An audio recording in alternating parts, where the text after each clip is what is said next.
All right, let's go ahead and get started. This is night 3, y'all. So 2 nights. This is the last night that we're doing this. I'm very excited. Let's finish off with a bang, all right?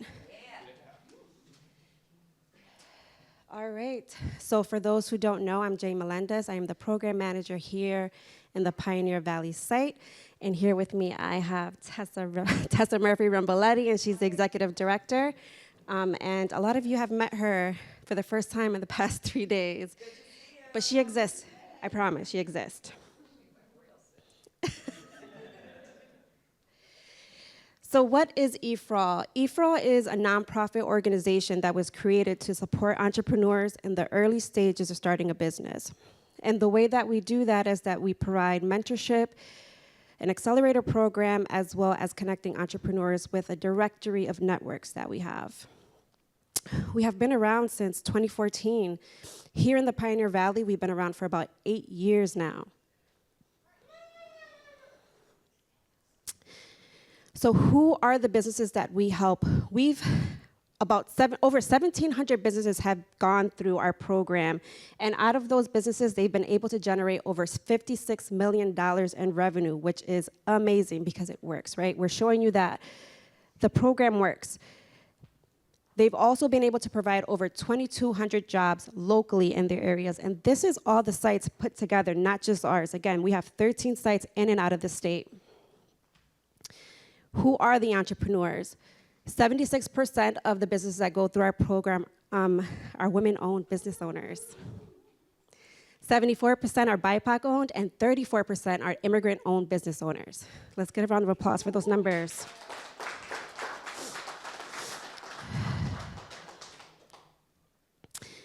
Something that we're very, very, very proud of is that 70% of these business owners are still active at year 3, and that's 8% above the US average. This is amazing, right?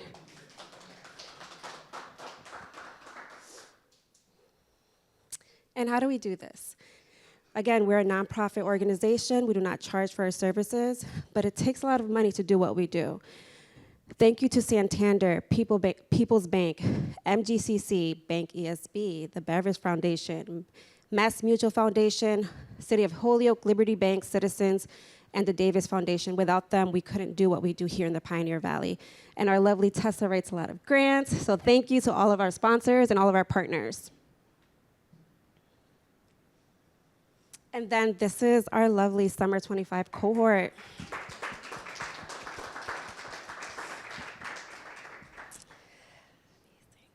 Congratulations, y'all. All right, so judges, why are we here today? We're here because our 11 business owners have been working very hard for the past 12 weeks. Today, you're gonna be learning about who they are, what's their business. You're gonna learn about the goals that they set for themselves in the past 3 months. You're gonna learn about who their top customer is and their value proposition. You're also gonna learn about their 18-month work plan. You're gonna learn about the feasibility and sustainability. Is this business gonna work? Is it gonna make it? You're gonna learn about the organization and operations. How is this business gonna work? You're also gonna learn about their why, their social impact. Why are they doing this and how are they giving back? And then you're gonna learn what do they need right now in order to get to the next phase of their business. So, entrepreneurs, most importantly, I've been saying this for the past 2 nights, make sure that you stay right here while you're presenting. There is a white X on the floor.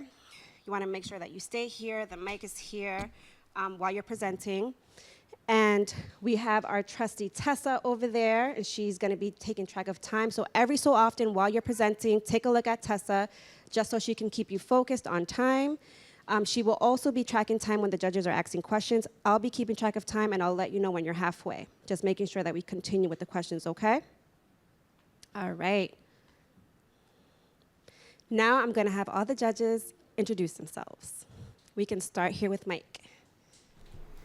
Thanks for having me. Hey, folks. My name's Mike Stone. I'm a mechanical engineer. I have a company that's just about a block away. We do product development. So we design all sorts of things. I like to look around the room and see, like, we could design a chair. We could design medical devices. We do all sorts of different things. So it's kind of part creative and part technical. And I also love all this ecosystem stuff. So I try to be involved with great programs like EforAll and some other ecosystem building that I'm doing in the manufacturing space. But truly an honor to be here, learning about all these cool projects and hanging out with a cool set of judges. Hi there. Also pleased to be here. My name is Kate Lawless, and I work for the Franklin County Community Development Corporation. We support small businesses with technical assistance, so that's counseling and classes. We do have an Accelerator group as well, and we have a small business lending program. We work with farm and food clients, so we're really varied, and I am the communications person. I'm really excited to be here. Thank you.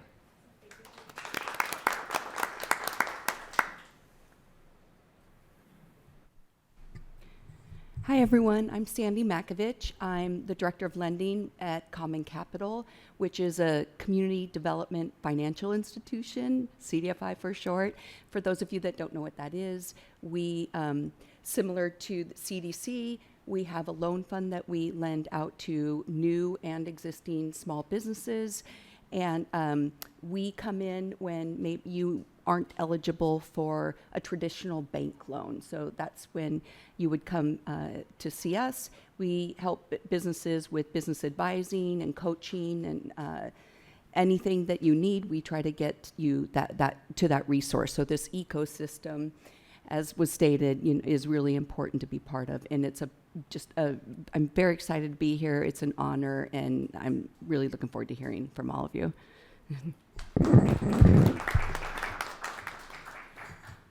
Good evening, everybody. My name is Lenny Underwood. I went through the predecessor program for EforAll Spark Holyoke 10 years ago when I was launching my business Upscale Socks, which has been around for 9 years. And I'm also a professional photographer in the area for the last 21 years. Glad to be here, supporting you all and hearing more about your business. Good evening. My name is Brenda McGivern, and I'm the Director of Sales at 22 News. So my role at 22 News is to oversee our sales department, which primarily works with local businesses. Our goal is to really learn about those businesses, understand who their customers are, what their goals are, and then help them come up with an advertising strategy to put new customers into their pipeline. So I'm very excited to hear what you all have to say tonight. Thank you.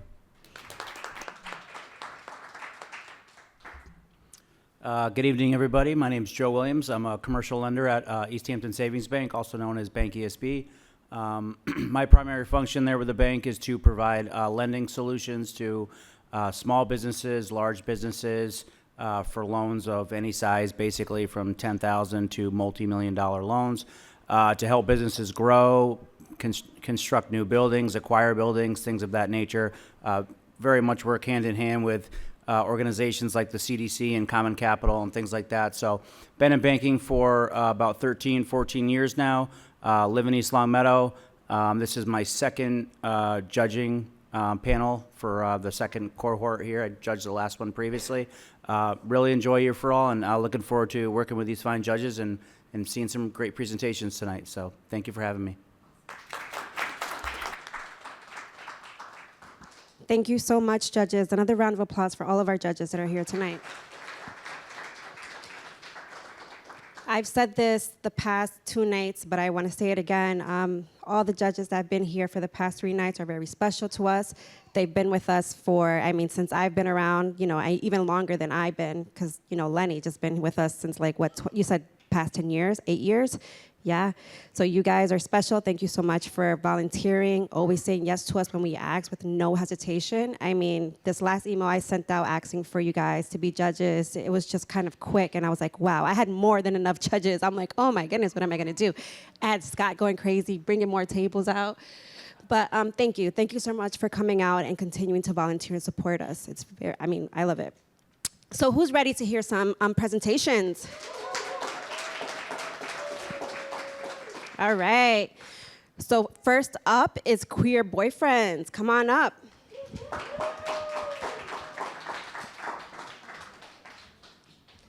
You're going to grab right here. Yes. When you are ready, you let Tessa know. She'll Check. start the clock. I think you have to move a little bit closer. Check, check. Okay. We believe that women and femmes deserve to experience joy and companionship. It all started with, too bad we're not in Japan. So you see, one day I was talking to DW about my many dating failures. And I said, too bad we're not in Japan because there's such a thing as a professional boyfriend. You can hire someone to go on a date with you. And you'd be great at it because you are really good at making someone feel seen and heard. And DW went, huh. And about a week later came back to me and said, I have an idea. Dating can be rough. And we know the bar is sometimes low. So we love the idea of women and femmes being able to go on a date with a person who genuinely desires for them to feel cared for. We provide spaces for relationship building, something you can't do when the bar is too low. Queer Boyfriends invites you to raise the bar and enjoy dating again. My name is DW McCraven. My pronouns are they, them, theirs. I'm one of the founders of Queer Boyfriends. My name is Chinue Clifford, like the big red dog, and I am one of the founders. And our third founder, Lydia, as you can see, the three of us do enjoy a good time, could not be here tonight, so we're here with you.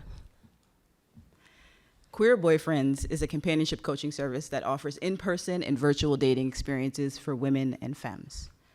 Our trained companionship coaches, boyfriends, they host the dates, and they create spaces where you feel seen and cared for. Something I want to go into is what is a companionship coach? What does that look like?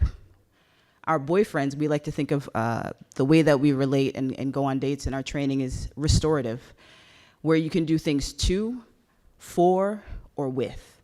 And we take the restorative approach in our companionship coaching so that people have the opportunity to enjoy the experience while being on a date with us. So we set 3 goals and a stretch goal. Our first goal was to find our minimal viable product. We conducted a survey with a minimum of 35 people. And out of that survey, we determined our minimal viable product would be a 15-minute lip service where you can have a conversation with one of your companionship coaches, and that conversation could be talk or text. Our second need was some legal support because we have a unique hybrid business. So we reached out to different law schools, and we are now contracted with Suffolk University Law for from now until April to give us some legal assistance. We also wanted to map out our client journey. So what would it look like from the guest inquiry and up until the date? And so we thought about CRM systems, and also with Zoho Suites, what would it look like to have our services go through a service like Honeybook and create the client experience so it's operationally streamlined in a way that would feel smooth for our client base. Our stretch goal is to identify the steps needed using the materials of the Accelerator program, identify steps needed for us to have a soft launch in November. One of the things we're going to do with our team is have an incubator session that's scheduled for October 13 to plan out those steps. Our customer base, our target market are women and femmes who desire to feel connected on the dating experience and value that connection. We found in our surveys that 85.9% of our customers are willing to pay in order to have a companion while doing something fun. And of those 85%, at least half of them were willing to pay in between $25 to $300 in order to have a companion with them. Which brings us to our value proposition. Our companionship coaches or boyfriends are trained in guiding our clients toward becoming more engaged in their personal growth. Our boyfriends help women and femmes who want to feel cared for and have a good time on dating experiences by hosting the dates and providing support and connection. These dates help you explore meaningful companionship and inspire fun, unlike experiences that can waste your time and physical and emotional resources. This brings us to our 18th month operations overview. So first, in the first quarter, we're going to be working on our CRM and website software for product delivery and service delivery. Then we will also in that first quarter have training and hiring, which we will also do at the end of our second quarter and at the top of our fourth quarter as we plan to expand and hire more companionship coaches.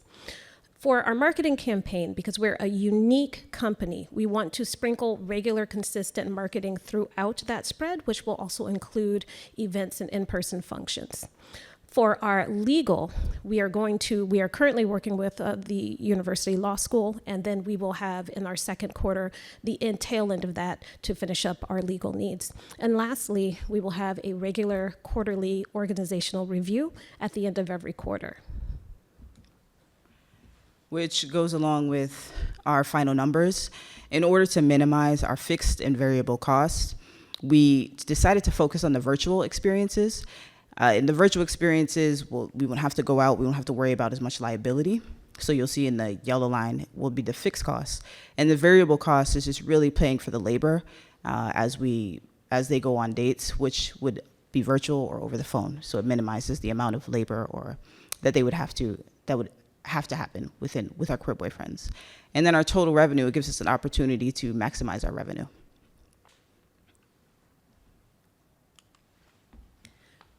So here's a glimpse at our client onboarding experience.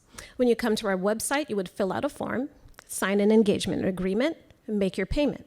Then you get to pick your boyfriend or companionship coach and choose which experience you want. And then you get to go on your date. So this is an example of our boyfriend profile. As you can see, that's DW. You have their name and pronouns, interests, and then services provided. For DW, that is lip service, virtual and in-person dates, and add-ons include voice notes, hugs, and flowers. Oh, this is still me. So what makes us unique? We are a 3-point hybrid. In our research, we found that there are businesses that allow you to go on practice dates. There are businesses that provide dating coaching, and there are businesses that you can hire a companion. You think of like someone to sit with grandma, right, while you're out at work all day. But no business combines all three. Ours would be a unique hybrid. Second, we are real. We actually, in our research, found the Wheatley Institute did a project where they found 1 in 4 young women actually use ChatGPT or another AI companion for romantic interaction. And those who did use the AI companion actually had an increase in depression and loneliness. So the advantage of working with us is we are actual real people. Finally, we found that New England's demographics are unique to our needs. In New England, there are actually more single women than there are men, and that number increases as the age demographic increases. Social impact. We believe that on the client journey, they'll have the experience of joy and companionship, the interpersonal connection, and grow in curiosity and play. And we'll support their process as they go on their dates and they're in process. Then we want to work on people's sense of agency through their personal growth. What would that look like as they transition out of the space, or even if they stay with us? How do they recognize green flags in the relationships that they want to be with? How are they approaching intimacy in a way that feels helpful and supportive for them? So being able to support people in recognizing that in real time, and then being able to translate that over time as they want to go into relationships. Our community benefits, the impact there is providing contracting opportunities for folks in marginalized identities and with intersectionalities.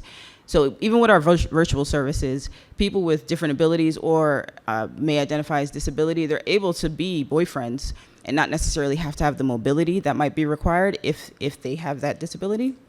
And then also looking into, even when we talk about the numbers, Forbes put out an article in 2025, August 2025, about over 300,000 Black women losing their jobs since January, being pushed out of work since January. So being able to really move in those areas and support people with employment.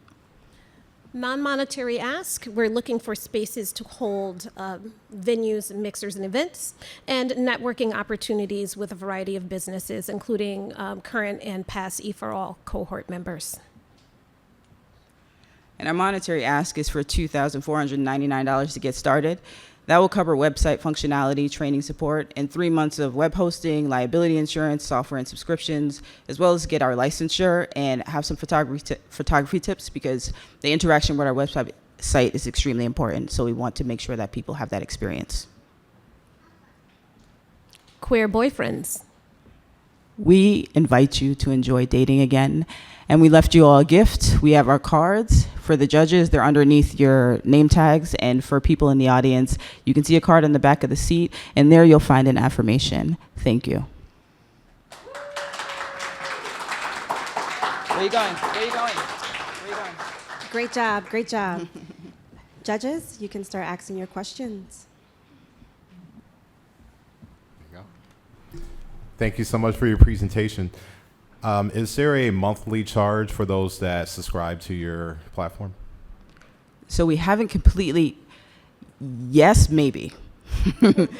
So we're looking at different services. We'd like to go to a monthly membership because we think we can add in cool things like maybe you get, if you had a monthly charge, maybe you'd have a date, and that's the charge for the date, but you get an add-on for free. So you could get an affirmation voice note from me for free, but then you'll get your monthly date. So it is something we're thinking about. We're just not there yet. I think this is really cool. I think great presentation, and I've been following some of the sort of like AI. You know, I'm glad that you cited that because it's been really fascinating to see how folks interact with these agentic, you know, entities in ways that sort of help them tease out their own romantic or interpersonal interactions. So I think it's really cool to explore how to do that with real folks and actually be, you know, on the ground doing it with people in your community. I'm curious. I love that you kind of wove in some of the thinking about, you know, to put it in like the crude sort of sales way, like the pipeline to get new folks into that community and the events and other ways you could kind of parallelize that. And being somebody that works mostly in the service industry, like I do design work for money, and I can hire more folks, and I love that there's that great opportunity to provide great jobs. But tell me about, you know, some of your brainstorms on how you can introduce other things like events and maybe even other things I'm not thinking about to increase the pipeline and kind of increase the revenue streams. Sorry, that was a long one. Hi. As you can see, we like to have fun. So there is no limit to the types of events we can hold. We can do things like mixers where we do a bouncy house adult day, right, where you can have some cosmopolitans and try out a bouncy house. We could do work with one of our EforAll cohorts and do a charcuterie board night where you could come in and do small plates and sample and do a mixer.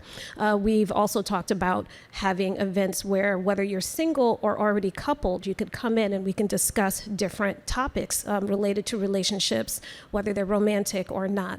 One thing that we do emphasize is that intimacy in all types of connections is important. They don't need to be romantic. All healthy connections with human beings require some type of intimacy, and we don't always know how to do that well. So that's something that we can help grow through the types of events we have and the types of learning opportunities for clients. Mind if I add on to that? Yep. And also, we're in the relationship business. So what does it look like to build relationships and collaborate with people within the community? Because people don't, we have to be real to people. And part of our marketing pipeline, right? Part of that is being able to develop connection with people so they can see us, they can touch us, they can interact with us. So then we're not strangers when they're visiting our site and wanting to sign up for our services. I have two questions. The first is, what is the pricing structure for the customer? And then second, oh, thank you. And then second, what is the goal you want them to, like the queer boyfriend would say, like, let's have a conversation, and then say, like, give constructive feedback on that? Like, how does the coaching work? That's a great question. You want it? Go ahead, take it. I'll let DW speak to the numbers in just a moment, but I will talk about how we work with clients and deliver services. Little known fact about human beings, we learn better when we play, when we have fun. And I put it this way, coaching is like this. You practice what you learn in therapy, right? So if your therapist says, hey, you need to open up more and practice being more vulnerable, we're gonna do that, but we're gonna do that while we're bowling, right? So we're not gonna sit there and be like, you need to smile more and, you know, just share your thoughts. We're going to actually practice those things and just say, hey, you know, when when we went bowling and I asked you a question, you didn't really answer it. So let's, you know, just try that again.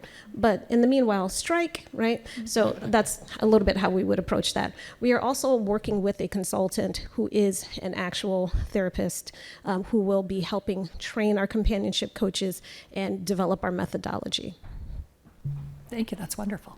Thank you. So some of the structure we have, this is a me slide really, so it's not as neat as the rest of them, but the virtual date experience we have at 75. Let me just check if I have the, we have it at 75 for the virtual date, and that's for a half hour, and the lip surface is 15 minutes at 45. And the Bay Walk, where you can go for a walk for a half hour, is 100. And then the Stim Daddy is a stimulating conversation over drinks, like tea and coffee. And that is for 45 minutes. And then we have our 1 hour, we have our happy hour, where you can do small plates and conversation with our coaches at 200. Thank you. Great presentation. I just have a question regarding who We're at you're the looking halfway to try to reach in what area. So are you looking to focus in on Western Mass to start off in the first 9 months, or are you looking to reach all of New England? And then my second part would be have you taken into consideration what type of marketing budget you would need to reach either one of those goals? I'm going to take it. Okay. If you want to add on. So I think it's a yes and. Because there's virtual services, and then there's also in-person services, but the virtual services are first.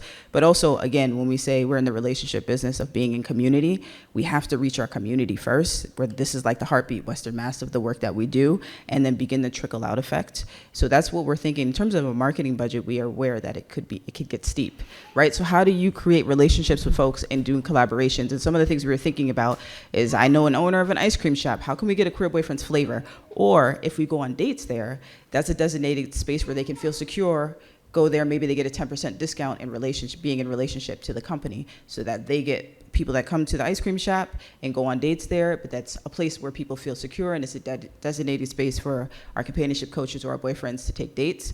And so having this mutual experience is the way that we want to build foundationally and then move out. Does that answer your question? Yes, thank you. I have a question. First of all, excellent presentation, and I think the idea is awesome, especially considering what you talked about is in the last few years, depression has gone up, loneliness, and so just making connections with people. I think it's terrific. Great, innovative idea. You mentioned how does one, or I guess my question is, how does one become a coach? Is there certain criteria? Do they have to come with, some sort of background? And if so, will that be highlighted on the website for when people get to select their person? I can do this. All right. How does one become a coach? So that's all those are, and I say yes and to this because here's an idea, and then here's a seed, and that seed will grow and evolve. But the idea is, do they have an option on our website to check out how to become a coach? I think that's a great feature to have. Is our website built out right now for that? No, but it will be eventually. So the idea, what are we looking for? We're looking for people who probably are open to play and curiosity, and that might be one of the features that we have there, and have understanding of themselves. Thank you. Great job, everybody. Great job with this. I mirror everybody else's thoughts when I say that I think this is a really great idea. Just getting back to the viability of it, because obviously it's important to understand if it's financial viable business opportunity. So just so I understand like how the revenue structure works, a client would pay you, and then you would pay the boyfriend, correct? They would kind of like bill you per se for the time that they spent with these particular customers. And then you would kind of take your piece of it. And have you identified what that would look like? Like if say someone pays you, $100 for a walk, what piece of that would be queer boyfriends, and what piece of it would belong to the actual boyfriend or companion? Yes, we've identified that, and then also we know the numbers. I think it was, I wish I had it on the slide but we went through percentages at first, and we realized that the company wasn't getting enough. Let me try to go back to slides, see if I can remember. So if there is $45 for 15 minutes, the coach is getting paid $20 on the hour for that service, and then the business gets the rest. So I don't know, I can't remember offhand what percentage that was, but I remember we reworked the percentages because the business wasn't getting enough money, and so it was equitable for our coaches believed to have at least $20 every 15 minutes that they're working. So when we lined the numbers up, that's how we got the graph, and it started to go up because of the price points that we had. Okay. Thank you. And then, just around that same question, so you're really reliant upon these companions to track their time, right, and bill you accordingly, so that way you understand and know like how much time's been spent, right, and how much you're billing for. Like, are you charging in advance, or are you charging kind of after the fact, and just understanding how you're going to track, the time spent with companions and such, so you're making sure you're getting paid accordingly. You're making sure the companions are also getting paid accordingly. So we would be taking the money directly from the client through their booking with us on the website. Okay. We would pay out of that percentage that we got. So we would already have our portion of it and then pay the companionship coach at the conclusion of that particular date or interaction. We haven't gone into great detail of whether or not we would do monthly or weekly payouts, but the companionship coach would not need to do anything other than confirm that they've gone on the date, and then they would receive their payment. Okay.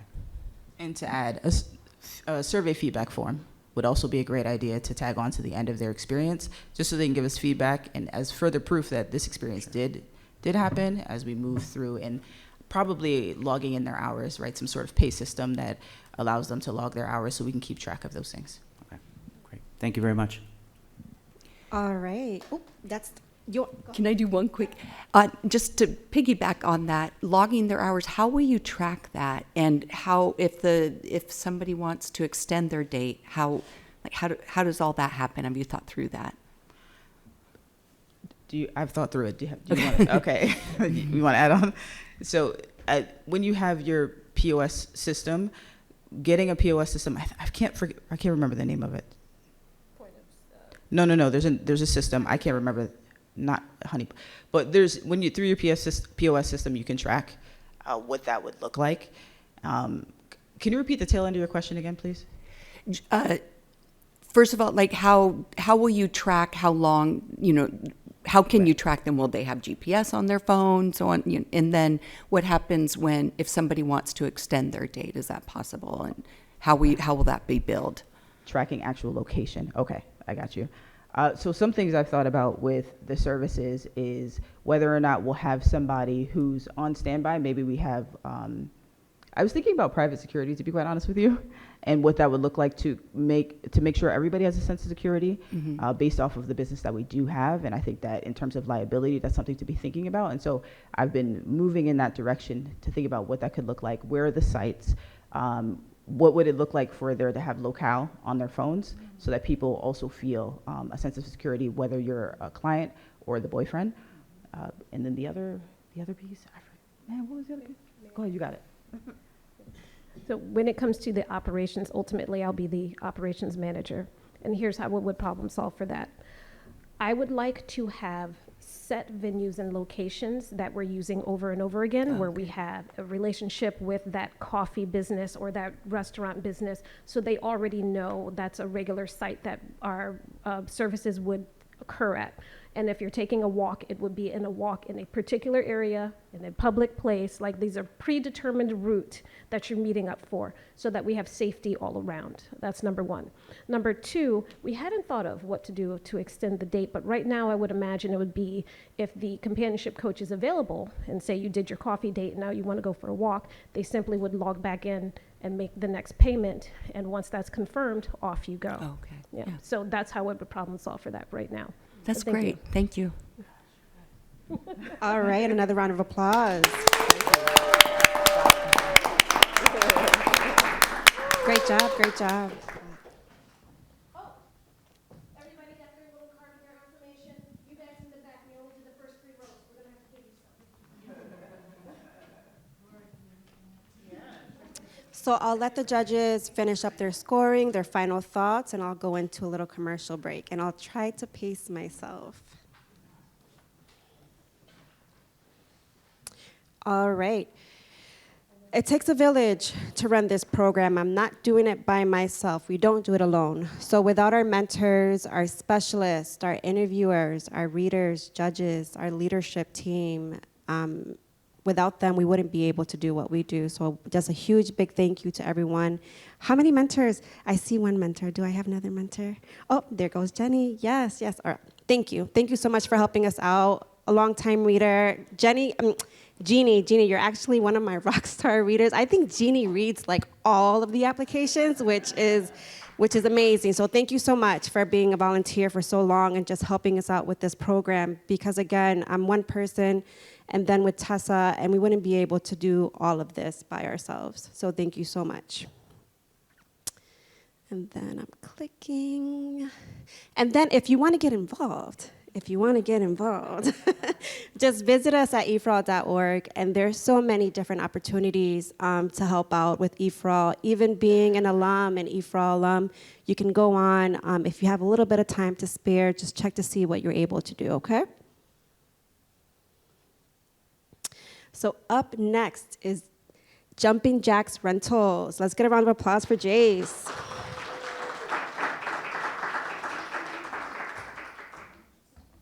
All right, Jayce, you want to click here, and when you're ready, you let Tessa know, and we'll start the clock, okay? You got this. All right.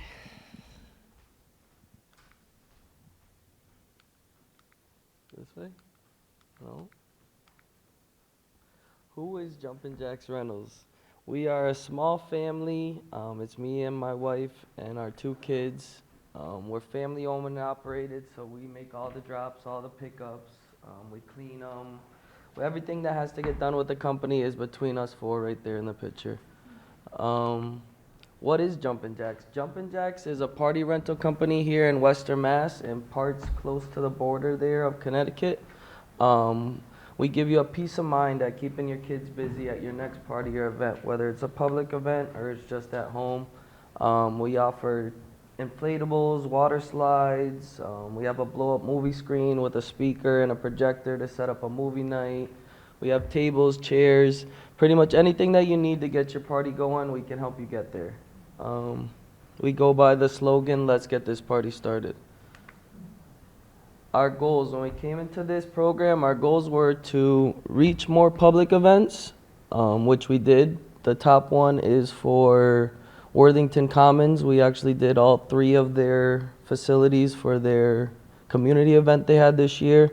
And then the bottom one is at Warner Elementary School that we did last week for they were teaching the kids how to jump, so they rented a bounce house for the kids to jump in.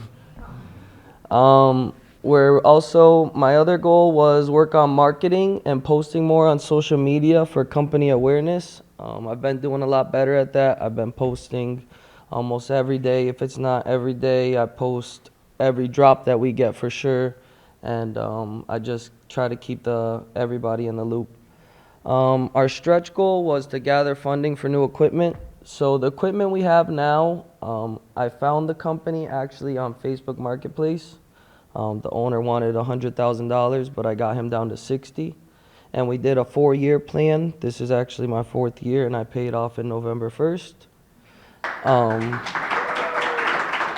So after we pay it off, we want to go and get a loan and get some new equipment, give our customers some new equipment to look at. This summer, we actually got a new water slide, so we added that.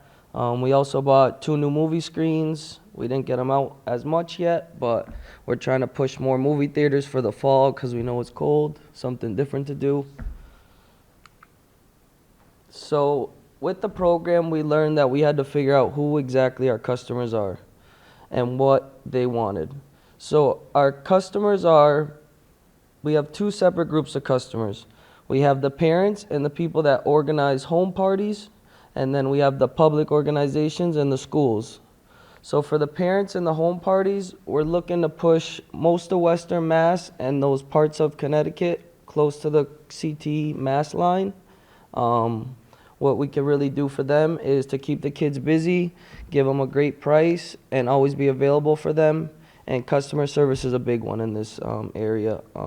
Parents really don't have a lot of time when they're booking a party, but they also want someone that they can talk to and make sure that's going to be there on the time of their party.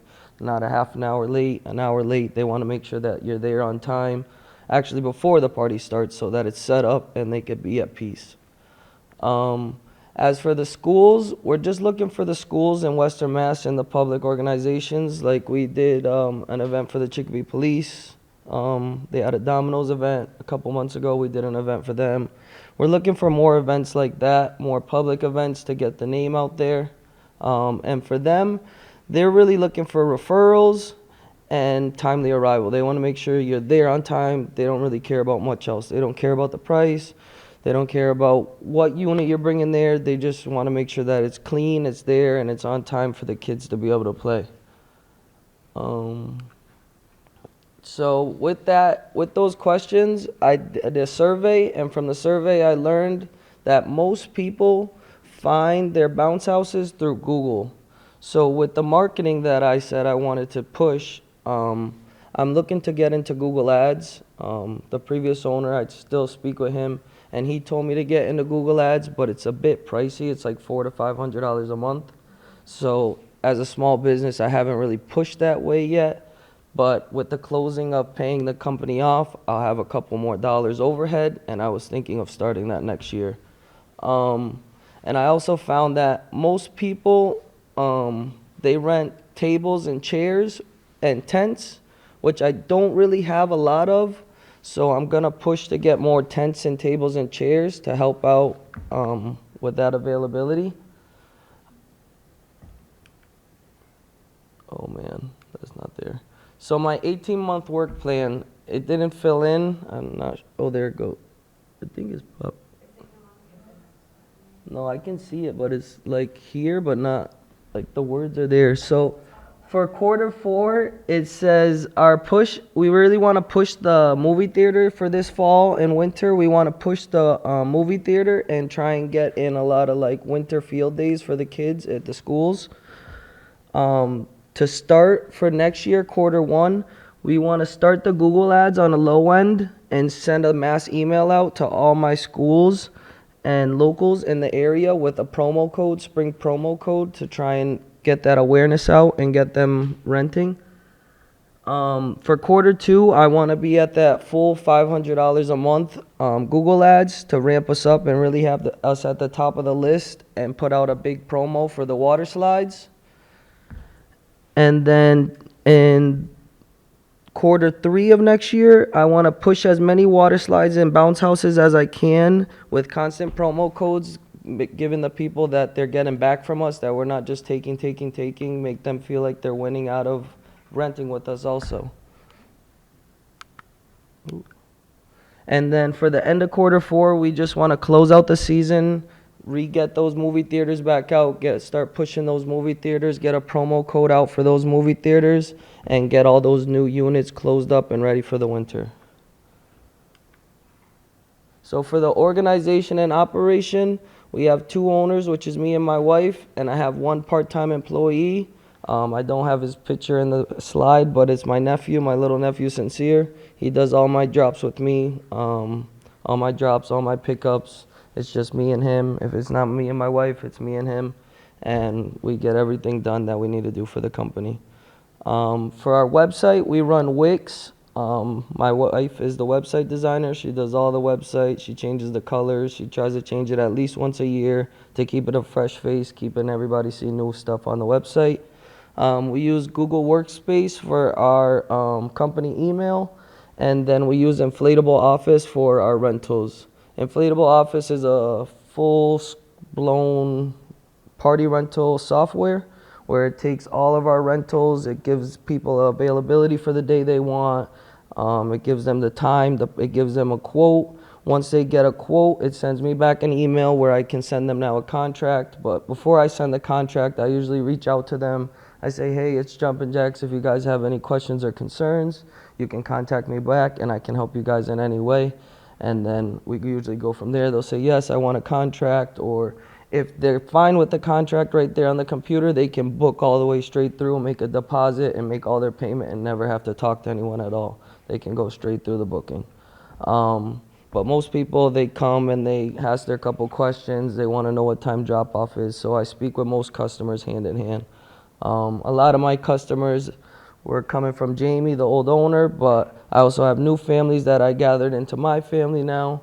So a lot of these kids I've seen grow up for now the past 4 years. When I pull up, they already know what I'm coming for. They know I'm here for the bounce houses. I'm here for the fun. I usually now, the way it's really been working out this season is my son has football on the weekends. So I drop off, really they book for Saturday, but I drop off Friday. They get Saturday for their party. They get Sunday, and then I come pick it up on Monday when I get out of work. So a lot of people don't know that they get that time, but it's kind of like a hidden secret within the company. So the people know that they have that fun out of it. My social impact is really to the kids. Obviously the parents are the ones paying, but the real impact is to keep the kids happy, keep the kids busy, and having safe, good fun. We just started partnering with Springfield Cowboys Youth Football out of Springfield. They're a tackle football program. They do 9U, 11U, and 13U. And then we have the Western Mass Youth Flag Football that we just partnered with. With them, we're going to try to put out a bounce house. They have games every Saturday, so every Saturday we're going to try and put a bounce house out there for the kids to play, to keep them busy while they're going through all their games throughout the day. This year we did the back to school giveaway with Fuego Sports Bar. That's my wife's mom's bar. We did a back to school giveaway with them. And then last year we did another back to school giveaway with Club Zone out of Springfield. So we really like the back to school thing. We're gonna try and keep pushing those. We do have a trunk or treat coming up. I don't have a flyer for that, but that will be coming up soon. Thank you guys. This is Jumpin' Jacks Reynolds. Let's get this party started.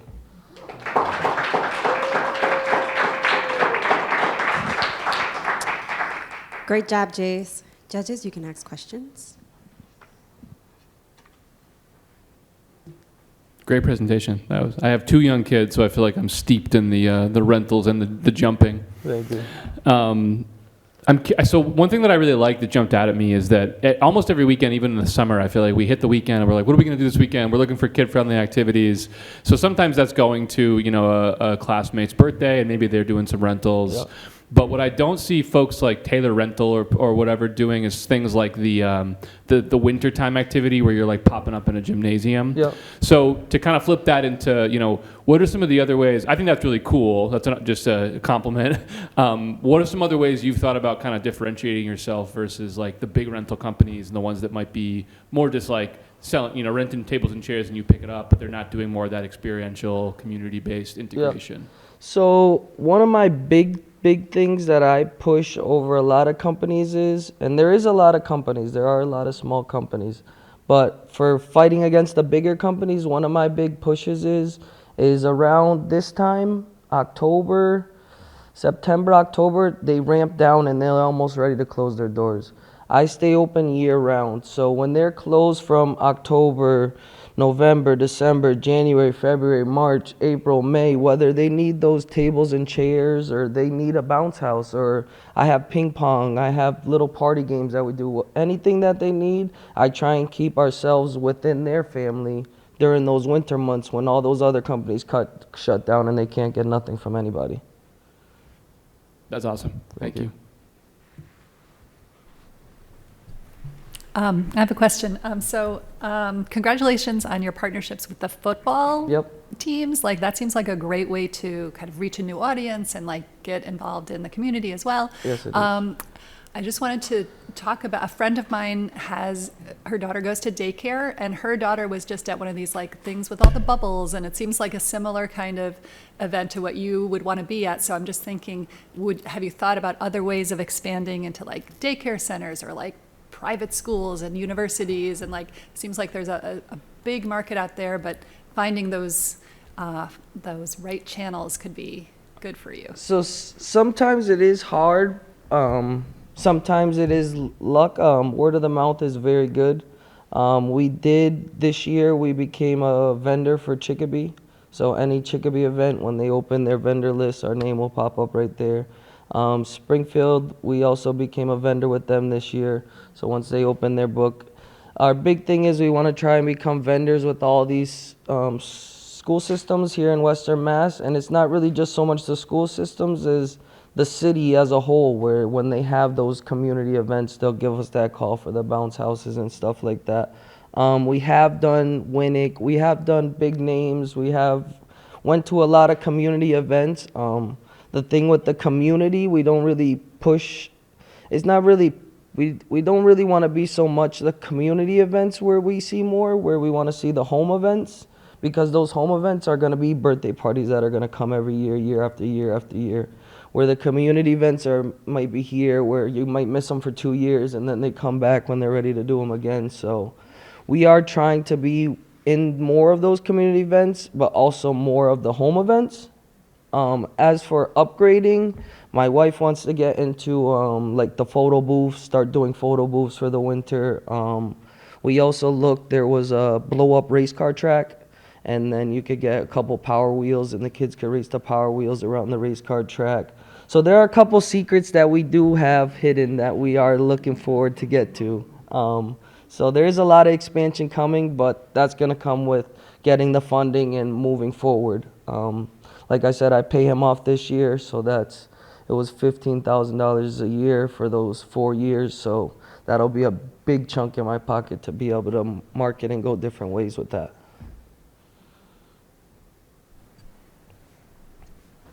Yeah, great job. Who doesn't love a bounce house, right? It's so fun. My kids love them. Really, the only question is do you have like a plan for kind of following up with your customers after you've picked up the bounce house and asking how their experience was and asking for referrals that way? So with that inflatable office software, once we confirm the payment and the payment is finished, if I don't confirm the payment, it follows up with a payment. You missed your payment, please confirm. But the day after the actual party, our system does send you an email with a survey asking you, how was your service? Did our guys drop it off on time? Did they pick it up on time? Did they leave anything behind? How was your customer service? What do you look for when you want to rent on a scale of 1 to 10? Is it promptness? Is it cleanliness? Like, what exactly are you looking for? And then at the bottom, we have a section where you can put your own personal comment. Okay, great. Thank you. Very thorough presentation. Thank you so much for sharing. What is your ask from us, for us? So my ask, I did leave that out. I forgot about that part. My ask, I would say, really the thing that would help me the most with the ask would be to push that marketing. So with the Google marketing being $500 a month, I would say maybe $2,000 to $2,500. That'll get me through 4 or 5 months, which is the main section of my season, which would be that May, June, July, August, September. It would get me through my main next season. So my ask would be between $2,000 to $2,500 just for marketing to get me on Google at the top of the list. You're welcome. Agreed with what all the judges have said. It's a great presentation, and it's great to see that you're thinking of other, revenue streams with the tables and the chairs, and you're getting to the schools, because then, they'll be repeat customers and things like that. So that's wonderful. My question, I have a couple of questions, but as you grow and you're adding things, like a photo booth, tables, chairs, do you know the cost of that, what it will cost to store that, what it will cost, do you need more people? Do you need to hire more people to transport? Can you explain that? So in the beginning, when I first got the company, we were doing like 12 to 14 parties a weekend. Wow. And I stiffed that through with myself personally and my wife or my nephew, like I said. So when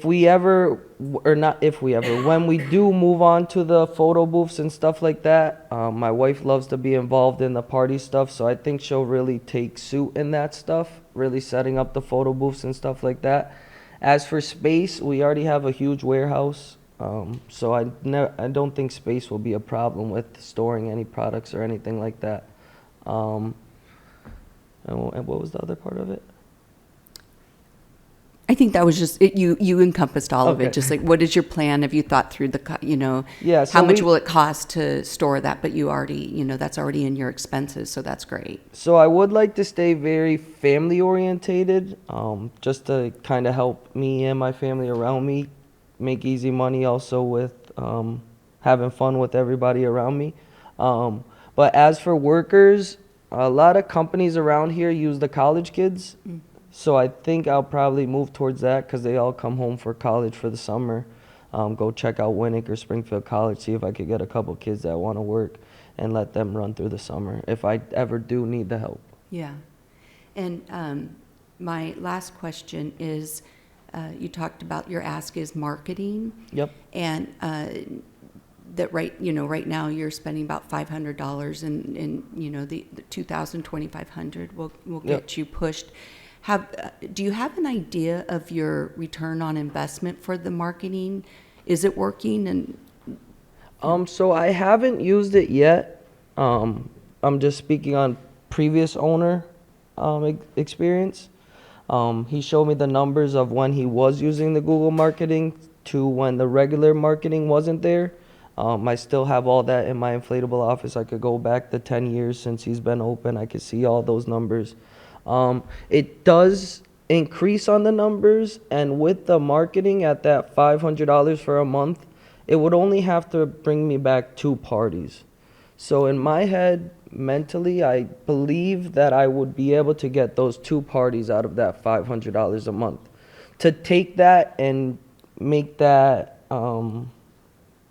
just make that risk by myself, it doesn't really sound right, but I know when I'm really settled and able to make that adjustment and pay that $500 a month, I know it will work. yeah, Yeah, thank you. you're welcome. All right, that is time. Thank you. Another round of applause for Jayce.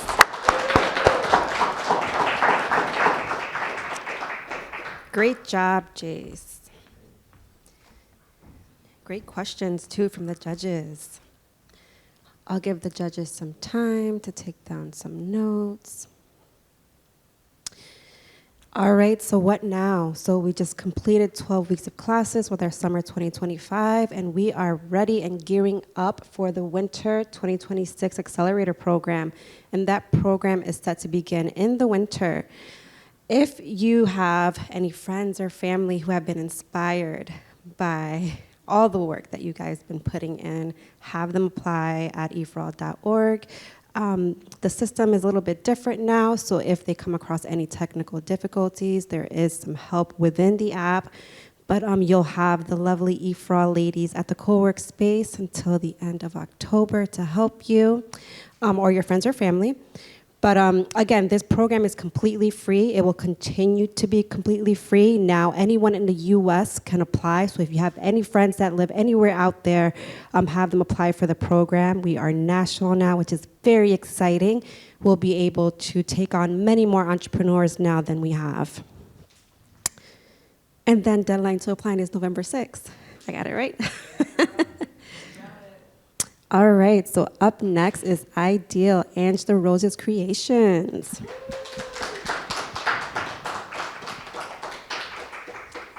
Click here, and then you stay at the white X. And when you are ready, you let Tessa know. Can you guys hear me? Okay.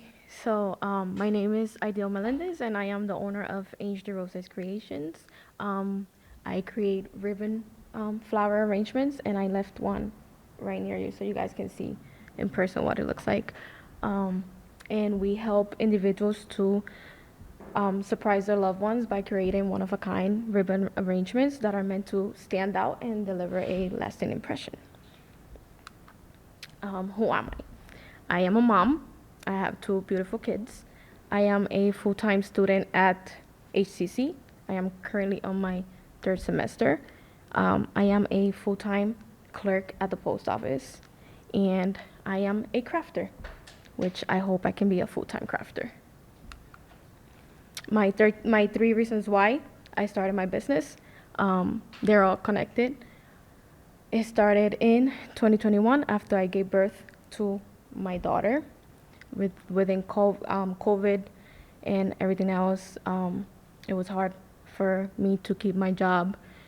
And so I wanted to create an income for my family, to support my family.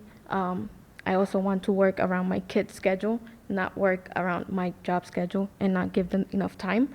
And because of all COVID and everything, I fell into depression, and crafting is my therapy. Like, it makes my mind, I keep it occupied, so. And like I said, my value proposition is to help individuals who want to surprise their loved ones by offering one-of-a-kind river floral arrangements that are meant to stand out and deliver lasting impressions. And based on the survey that we created with the EforAll, my customers are mainly gift givers, and their age are between 25 and 34, and they're mostly females. I found out that they care about the high quality of the product and how personalized it is over the price. What we offer the purse arrangements, we got the money bouquets, the diaper bouquets, the cup arrangements, and our newest, the floral wall. This is some of my progress. The first picture is my first ever flower. Now I offer 3 kinds. I have the plumeria, I have the dahlia, and the rose.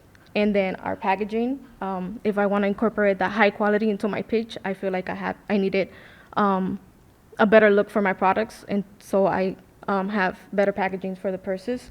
And my wrapping, this is my first ever bouquet, flowers, everything. And so it took me 2 to 3 years to learn how to wrap better. So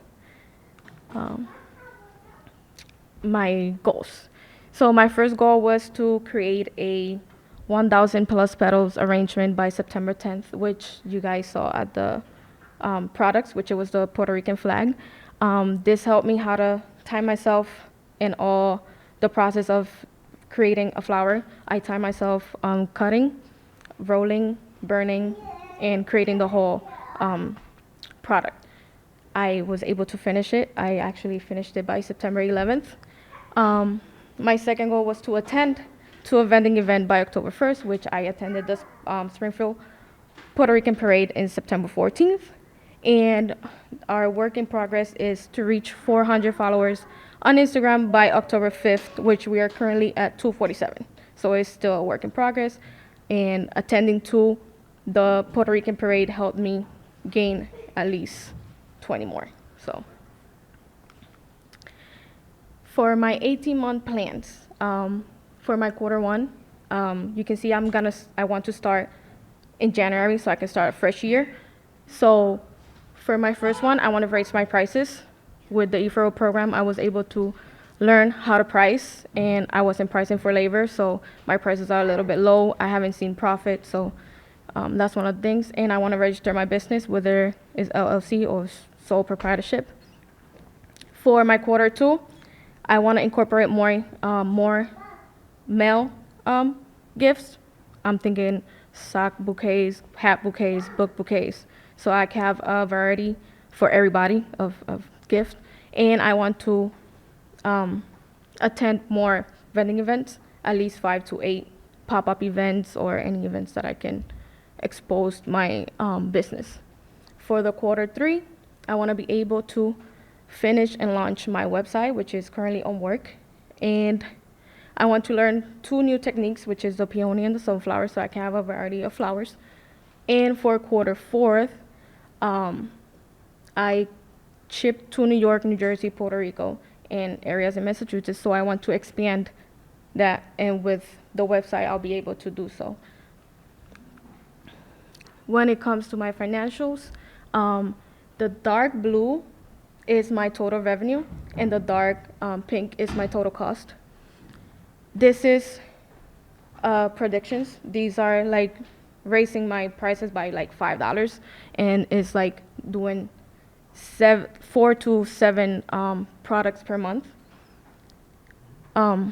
I don't like the variable cost, so I'm trying to bring that down and maybe raising the prices or finding wholesalers for my ribbons, paper, that will help me better because right now I just shop all over the place. I shop Michael's, Hobby Lobby, so those prices vary and some of them are very expensive. And so hopefully I can find something like that. This is my, what I'm looking for in the future. I'm working towards, in 1 year, I'm hoping to be at the Biggie as a one-day vendor. In 3 years, I want to be able to have my storefront, but not just a storefront. I want it to be a workshop to teach others how to create these ribbon roses. And not only the ribbon roses, but I also want to teach them like a one-on-one class on how to use the Cricut machines or how to create toppers, because I know how to do toppers and crafting stuff. And for my 5-year plan, I want to host a 2-day multicultural vendor fair. Day one will be offering them resources because us as business owners, it's a lot of stress creating a business and going through it with it is kind of hard. It's stressful. It's sometimes you want to give up. So for day one, I would like for them to have like resources to advisors and stuff like that. And for day two, I would like to have like a vendor fair where they set up their tables, expose their products, and sell them to the community. My social impact. Okay. So it's not only my gifts. I don't want to help my customer just celebrate, but to also for my products to be able to express how my customer feel about their loved ones, whether it's a birthday or a milestone or a, hey, I got you this, I'm thinking of you, and don't give up, you're not alone. And my ask. So for my ask, I want to register the business, so those are the legal fees, $600 to $800. Right now I work from my laptop, but I use my laptop for school, so I want to have my own device for my business so I can manage my Gmails and everything. So I have the iPad and a little bit more organization I could use. So my crafting station for $300. And that's it. Thank you.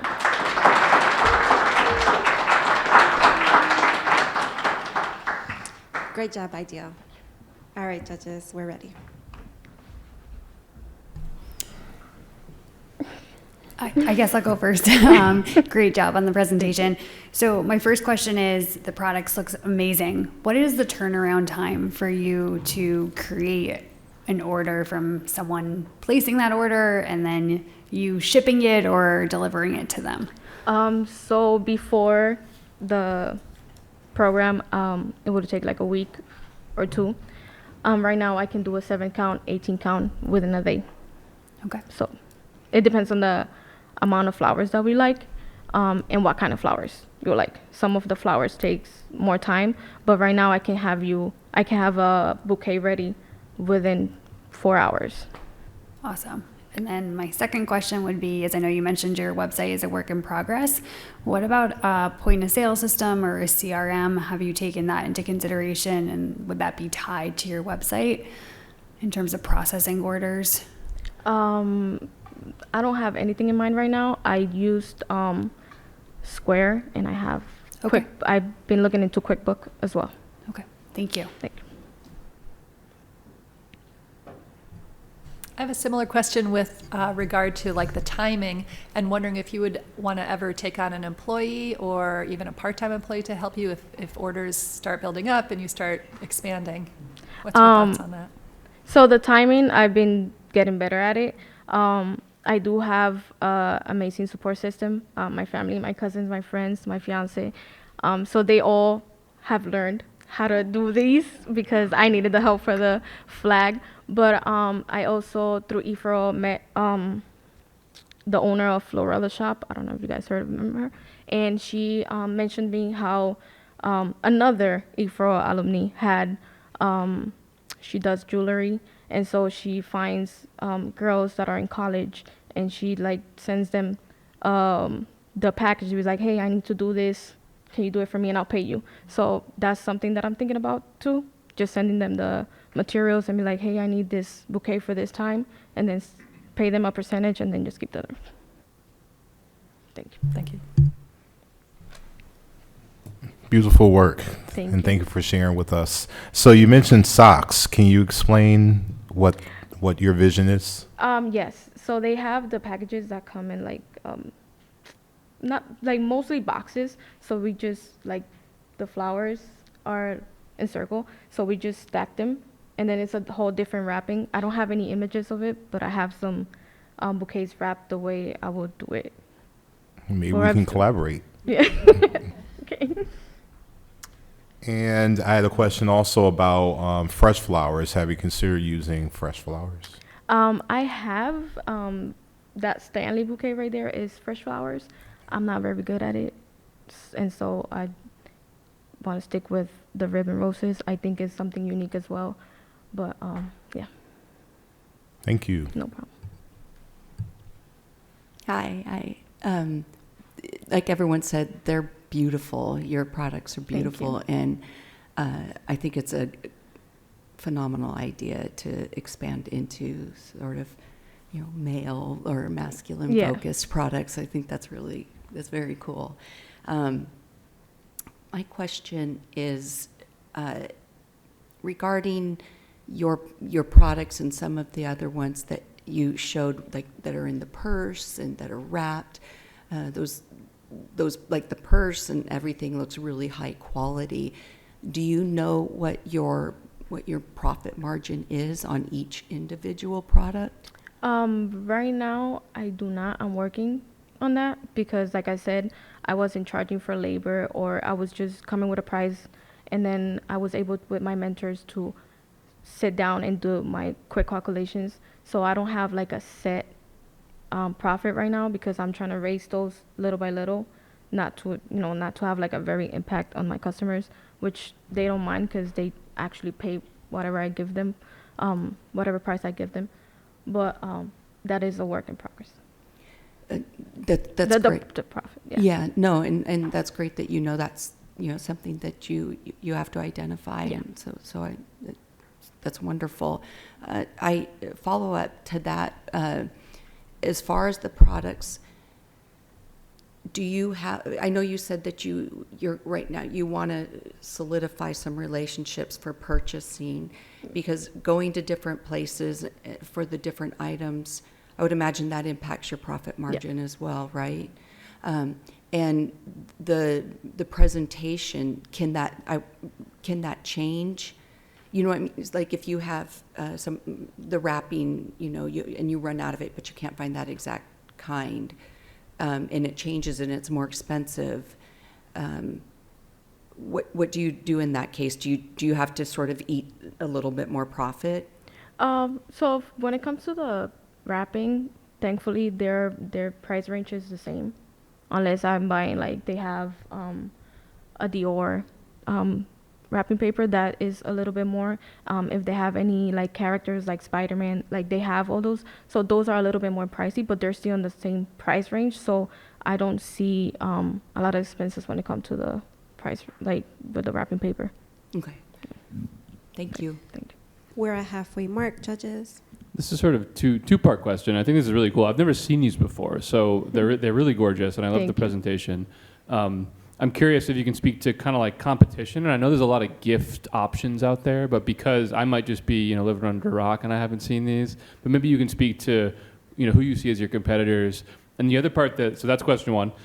Question two is the other part that stuck out to me was you mentioned eventually having a storefront, and I feel like you've taught your community and your friends and your family how to do that. So I think that like crafting with other folks, teaching them how to do that is really compelling, both as a community building, but also as a potential other way to make money. Yeah. So first question is competition. Second question is tell us more about those other possibilities to make some revenue with this whole operation. So for competition, I don't really see many of it out here. I actually learned this on TikTok, so it's a lot in Texas, Los Angeles, So out here, I don't see it a lot. And like I'd be saying to myself, the sun comes out for everybody. So, you know, like I would love to learn from others that are, have been longer creating these because they're gorgeous and there's a lot to these flowers. And when it comes to my storefront, the workshops will, you know, it will be like a class. So it'll be like it'll have like a fee. I'm not sure exactly how much, but other than workshops, I want to create pop-up events in that space as well. And so a price per table will be also a revenue coming from. No problem. Yeah, these are absolutely beautiful. Thank you. You know, no question about it. It's a really great idea, and would certainly like to see, you know, this grow. I guess my question is a little bit around kind of what Mike had asked, is about, you know, how do people find you now? Is it really just word of mouth and Instagram, social media? Is that really the main ways to find you? And have you thought about going to like craft fairs or trying to partner up with local craft stores and things like that, just to get maybe like, you know, a section dedicated to your items, so you can kind of create more visibility for these products, because they're great. Yeah. Thank you. Right now we are doing word of mouth and pop-up events in social media. Most of my customers came from word of mouth, so I see that works a lot for me. But eventually I want it for it to be on the website. That's why I want to create the website, because I feel like I can reach more customers. And I'm sorry, the other question. Like partnering with other shops, Yes. and things of that So, nature, craft fairs and such. I did meet with Bridget from Flora the Shop, and she just ordered my first wholesale single roses. I'm doing with her. So I'm still looking into crafting stores around, or even not surrounding areas only, but Western Mass. But it's still like I'm still looking, but I found that one, and I was able to make like a little deal with her. So yeah. Okay. And just real quick, one last one. What would you consider to be a fixed versus a variable cost in what you're trying to do here? Because I know you said you're trying to get your variable costs down. Like, what do those costs look like? So right now, my website is going live right now. Like, I just gotta fix it, but I opened it just because I want to see how the traffic works. That's one of my fixed incomes, and I feel like it's not gonna go, because I only have as my fixed incomes right now the website, my advertisement in TikTok, and my business cards. But my variable is mainly my materials, and so that's why I want to find wholesalers that I know have the same price, and not just that, I'll be supporting other local businesses, and I know it'll go way down than what I'm spending now. Okay, great. Thanks so much. Thank you. All right, congratulations. Great job. Great job, Aidyl. They're so beautiful. I have to show you again this amazing project that she worked very hard on right there. This. She brought that over to the Puerto Rican parade, and man, did everyone love that. It was so beautiful. This picture does no justice for how beautiful this was in person. So many people were taking pictures in front of it, you know, and it was just amazing. So beautiful, so beautiful. So great job, Aidyl.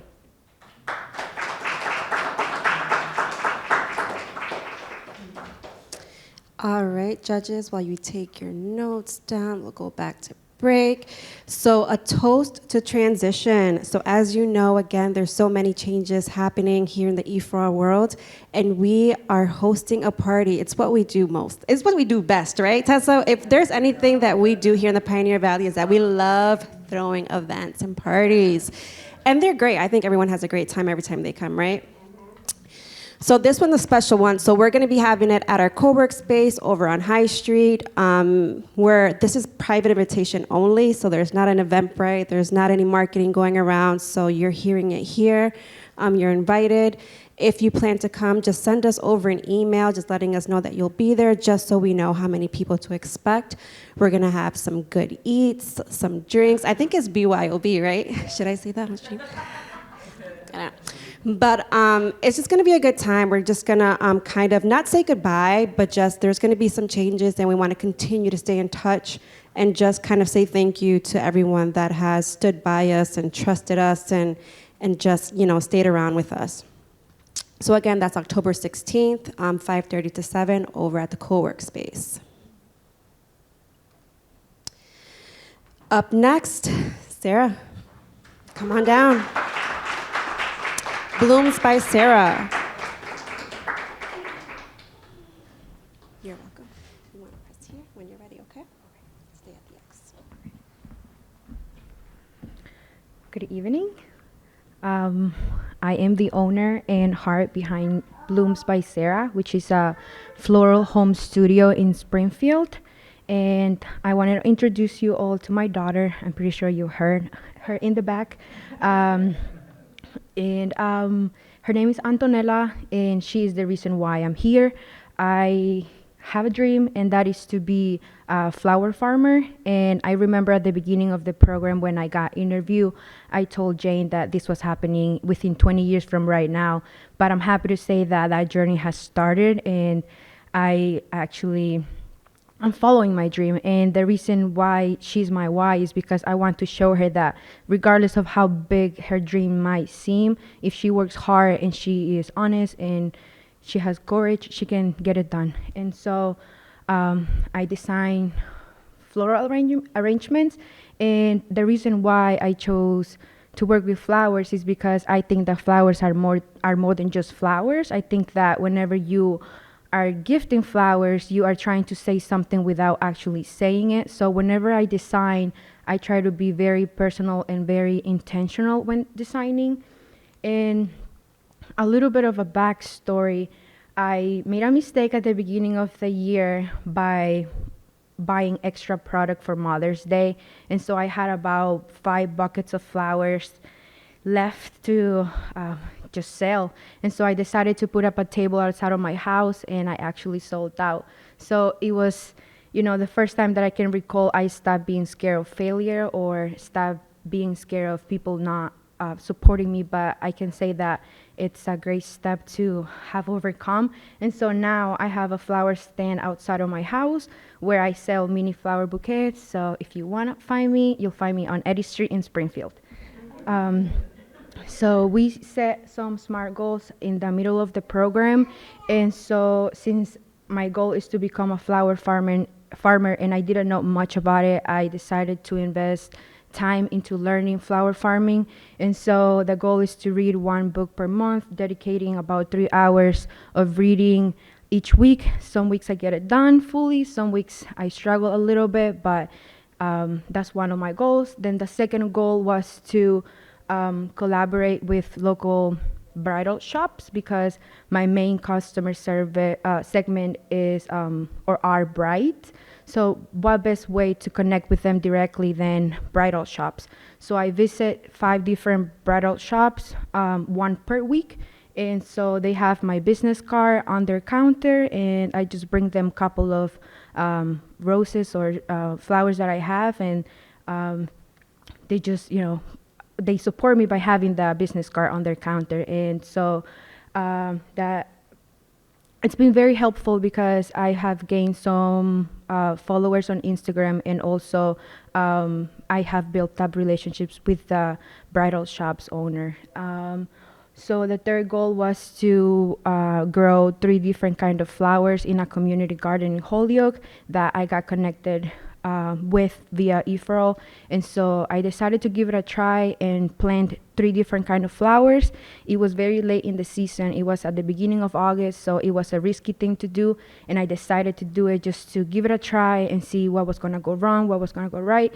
And I actually have harvested over 100 zinnia stems, and I haven't had any marigold yet, but that was the purpose of growing the flowers, to find out how different they were or what was working and what was not working.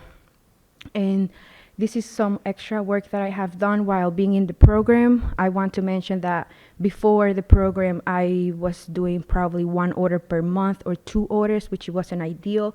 And I do want to mention that the business is a little new.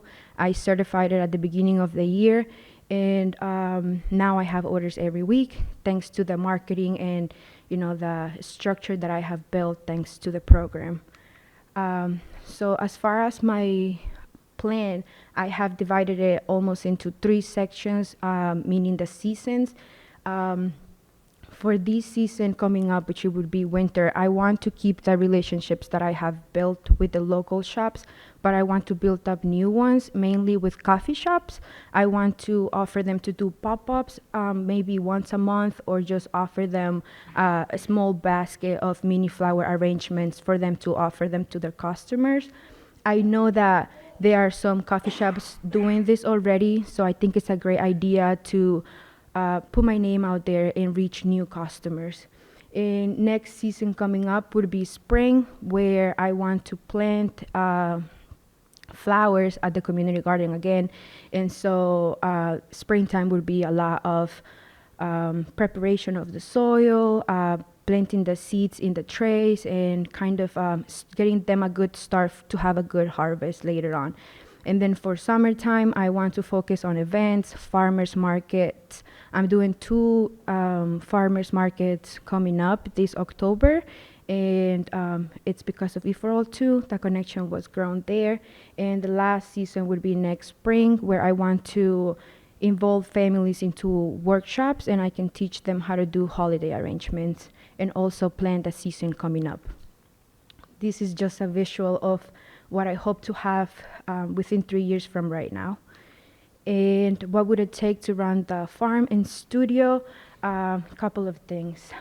Starting with small things, right? Because that's what I have right now, and that is the community garden spaces, staying at the home studio so I can keep the cost low. There's not, rent and utilities being too high since I'm starting.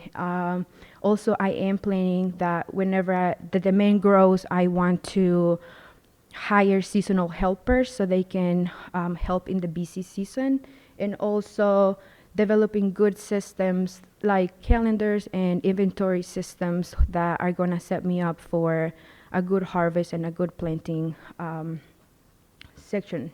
And so developing financial roots. These are projections just because I started the business this year, and I hope to focus a lot on events and doing subscriptions as well, because the subscription part would give me a little chunk of money up front at the beginning of the season for me to, have a good season. And so the growth would really come from repeat loyal sales, and I want to start with at least 5 subscribers and doing some mainly weddings on summertime, which is like the busy time. In my social impact, I want to inspire not just my daughter, but future immigrants and people that feel that their dream is too big to be true. I want them to. I want to show them that it's doable. We are in the perfect country for you to actually fight and do the hard work. I'm not saying it's gonna be easy, but I'm saying it's doable. As long as you work hard, it can happen. And so my ask, I am planning on, like I said, planting seeds on in the community garden. So I would need trays, seeds, cedar, and some kind of supplies. But also I would need a flower cooler for me to keep the flowers alive a little longer. And thank you. This is how you can contact me.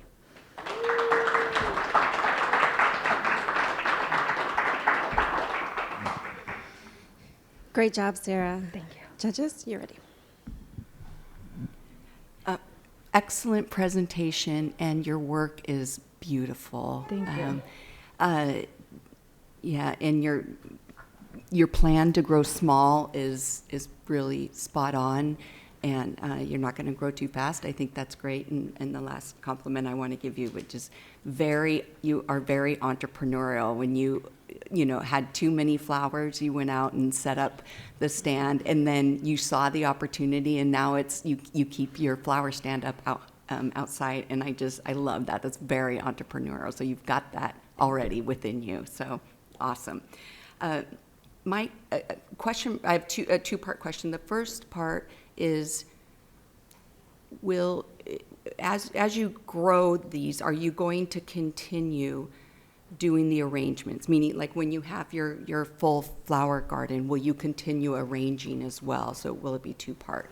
So yes, the idea is to have a farm, and within the farm, a studio.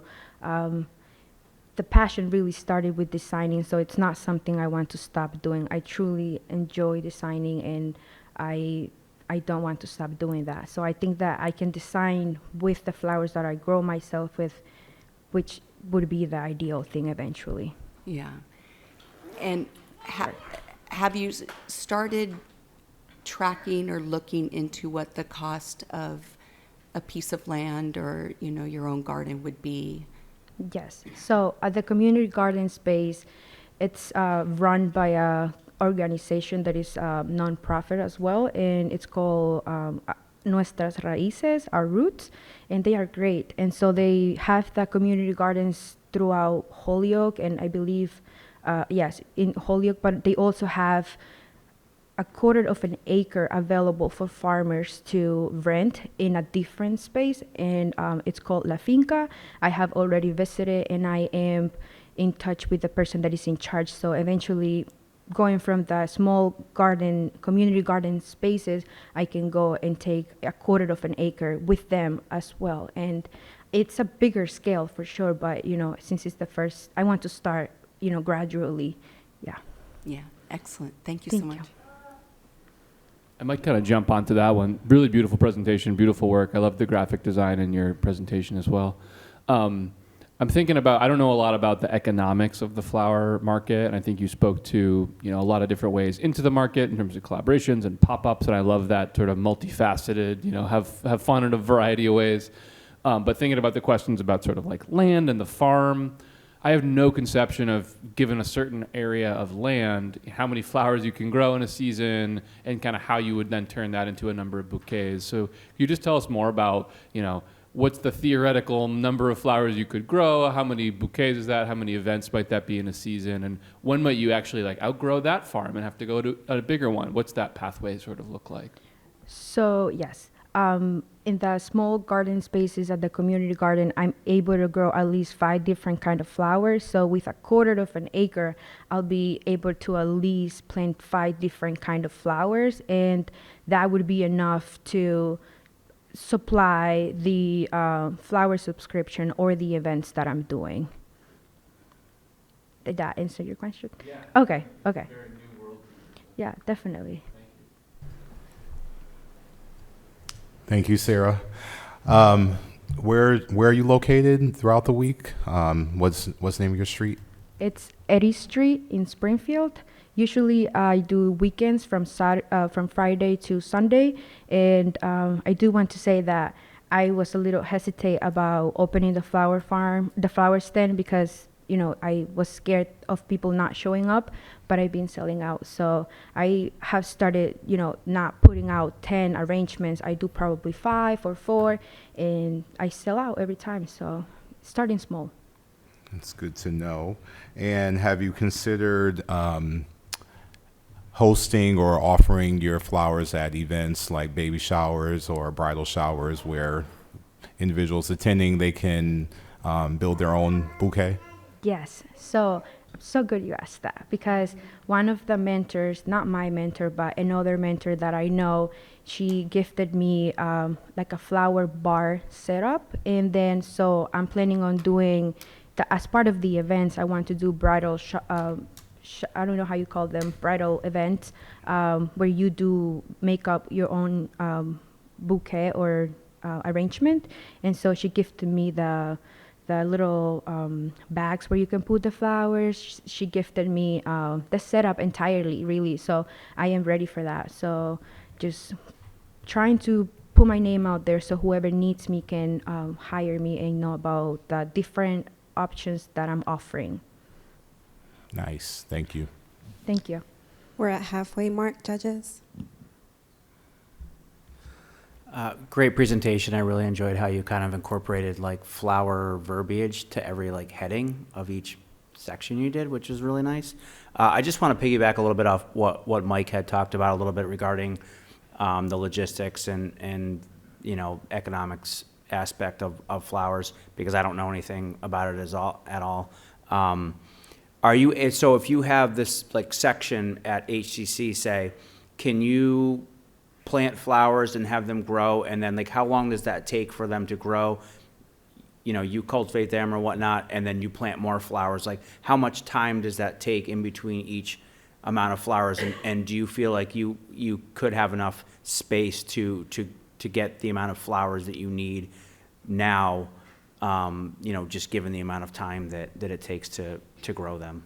Good question. So I think it's doable at the garden space that I have right now, just because I think, well, I have tested it out. And the thing about flowers is that once they bloom, even if you like to see the garden full of flowers, the idea is not to keep the flowers there. So the more you cut flowers, the more flowers you get. So it's not like they bloom one time and then it's gone. Like the more you cut and the more pretty much you're selling, the more flowers you're getting. And so I think that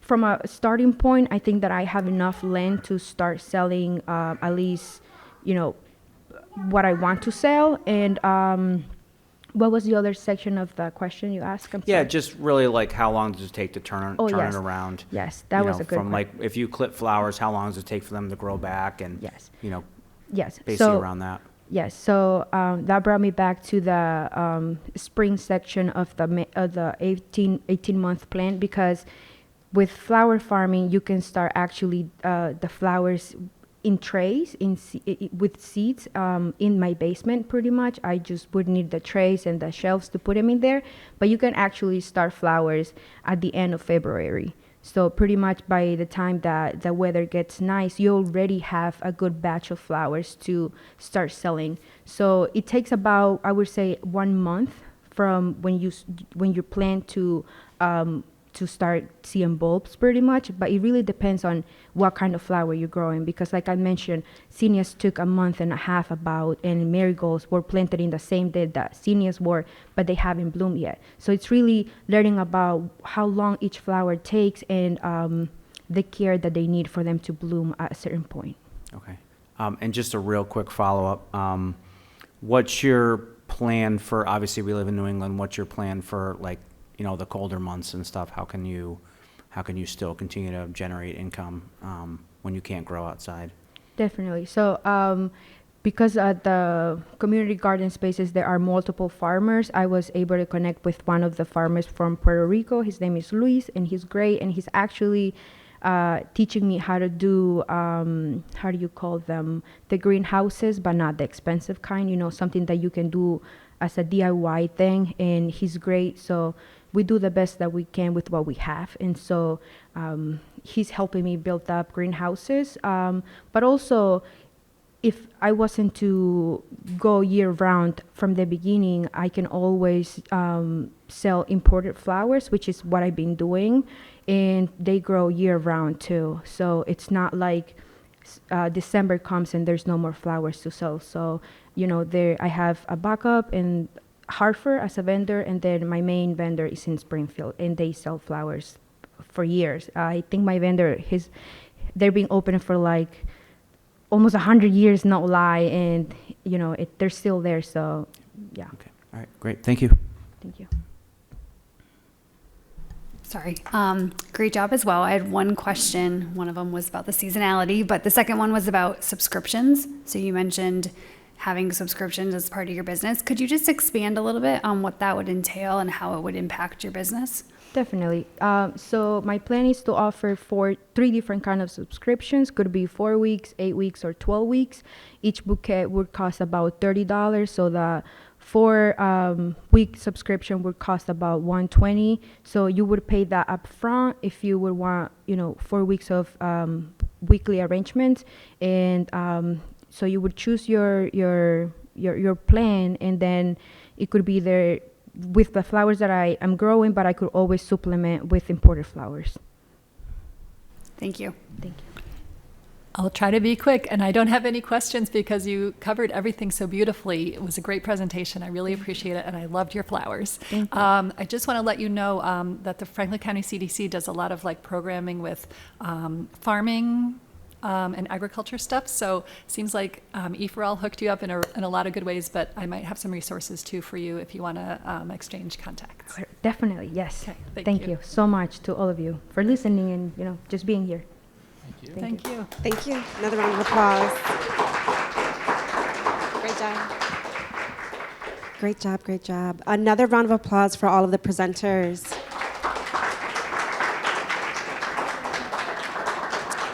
You guys did it. They did it. I had 11 presentations the past 3 nights, and they did such an amazing job. All right. We want to thank Scott in the back. Thank you, Scott. Holyoke Media has been so amazing to us for the past 3 to 4 years now. They've been hosting us, and we pretty much just show up and put some papers on the tables and bring some food, and they do the rest for us. They're just so amazing, and with no hesitation, they've been doing this for us for so long. So thank you, Scott.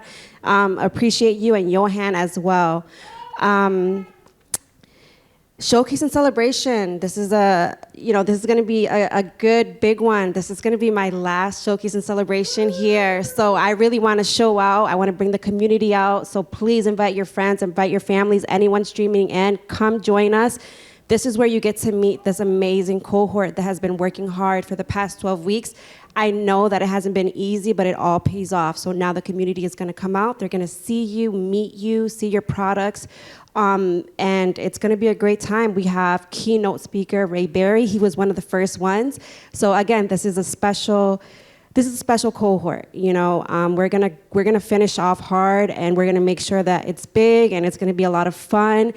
I might be in tears during the whole thing, but it's just happy tears because it's been a long time, and we've really made a huge impact in this community, and I'm honored to have been part of everything. So come out. I think we have registration links on Eventbrite, and that's just giving us a good head count of who to expect. So if you can do that, great. If not, just show up. The doors is always going to be open. We're going to have some great food. One of our alums is going to be providing the food, Pocoriso. I'm excited for that. We're huge on supporting not only local, but our EforAll alums. So we also have our photographers is going to be an EforAll alum, so I'm excited for that as well. We're going to have some cash prizes as well. And I haven't said this lately, but if there's anything that you get from us, it's never about the money.